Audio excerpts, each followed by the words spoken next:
તો સુરતના ભેસ્તાનમાં ધંધામાં રોકાણની સ્કીમની લાલચ આપી છેતરપિંડીની ઘટના સામે આવી છે। 16 લોકો પાસે 96,23,000 રૂપિયાનું રોકાણ કરાવ્યું હતું।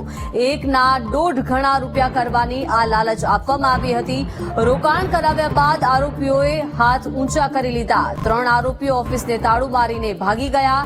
તો ભોગ બનનાર લોકોની ફરિયાદના આધારે આરોપી ઝડપાઈ ગયા છે। ભેસ્તાન પોલીસે એક મહિલા સહિત 3ની ધરપકડ કરી છે।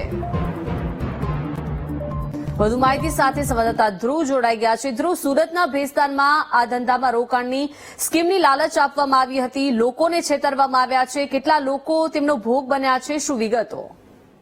બિલકુલ, સુરતના ભેસ્તાન વિસ્તારમાં જે છે તે રોકાણની સ્કીમ આપવામાં આવી છે અને 96.23 લાખનું જે જણ છે તે ઉઠામણું કરી દીધું હતું।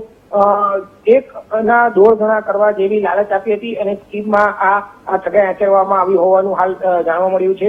આજે આખી ગેંગ હતી, જે 3 લોકો જે હતા તેમાં એક મહિલા સહિત 2 પુરુષ હતા। તેમાં 16 લોકો પાસેથી એમણે 96.23 લાખ જેટલું રોકાણ કરાવ્યું હતું અને ત્યારબાદ જે છે તે હાથ ઊંચા કરી દીધા હતા।